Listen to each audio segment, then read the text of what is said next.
Hi, welcome to Not Enough Time. In this video, I'm going to share my thoughts on my favourite Cartier ranges, the standout pick in each, and why I chose this, the Cartier Drive Moonface in rose gold. I would really appreciate if you click like and subscribe to this channel, and check out the videos I've done on other brands. Okay, back to Cartier. In fourth place is the Cartier Tank. These have heritage dating back over 100 years, when the first watch was gifted to an American general, Pershing. The two established blancards are the signature design of the Tank watch, which focuses on endurance, efficiency, and precision. I think the Tank is a simple, understated, classic design. It's unmistakably Cartier. My two favourites are the Tank Must that you'll see here, and this new release in black and gold. Very simple, elegant, and a little dressy. It's not my personal style. I wouldn't get one as I'm drawn more to intricate and interesting dial. But if you're after a no-fuss, classic, elegant, and functional watch that is unmistakably Cartier, it's a decent choice.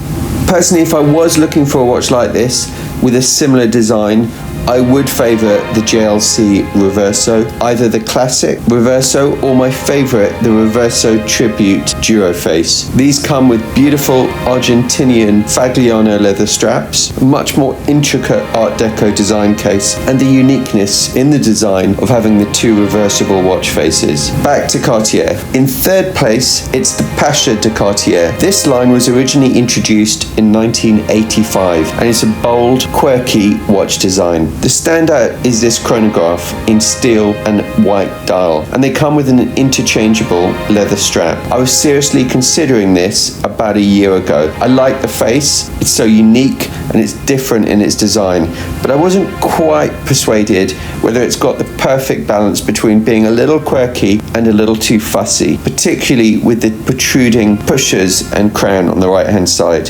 But I respect the bold choice for the right person. In second place, and this was a tough one, it's the Cartier Santos. Created in 1904 and based on a minimalist design concept, it exhibits classic, understated, timeless, and enduring Cartier elegance. It's an ideal choice for an everyday watch, including if you're looking to just own one watch that's versatile. I would pick this above an Omega Aquaterrace, which have nicer movements and dials, but I don't like the bracelet on the Omega. Given a choice and equal availability, I would choose a Rolex Oyster Perpetual or Datejust above this, but in the real world, this Cartier Santos is a watch you can pick up and buy same day from a store or online. And if you want simple elegance and to wear a luxury watch with the heritage of Cartier, there's really no need to look any further. I came very close to buying one a year ago online, having it actually in my basket, and my three favorites that I was ruminating between are this blue dial,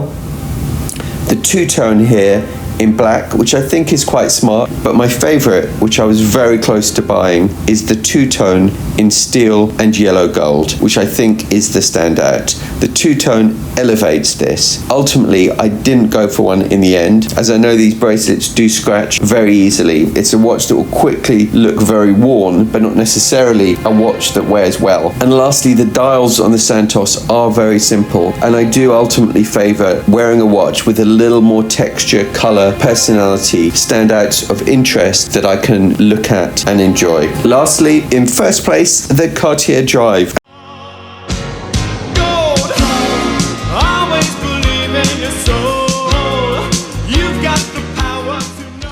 And interestingly, this has very recently been discontinued. I put this in first as it has both the classic, timeless, elegant design of the Santos, but has more texture and interest on that dial. I like the small seconds version that you see here, but the Moonface I prefer. And all up, whilst I think this looks great in steel, I chose the rose gold Moonface. It comes with a beautiful brown leather strap, and I think there is a certain romanticism of this design with the Moonface paired with the rose gold. I like the textured silvery dial and also the domed sapphire glass, which gives it a slightly vintage vibe. I like the fact this watch is different, and actually you don't come across many of them. I've never seen one aside from the one that I own. They are no longer available new, but the good news is they are usually 1 or 2 for sale. You'll find on, for example, Chrono 24 in very good condition and without markup in price. I think they're generally a sound choice that I think will also hold their value over time, particularly now they've been discontinued new. The only but I would say is the size. It's 41 millimeters, but it wears very large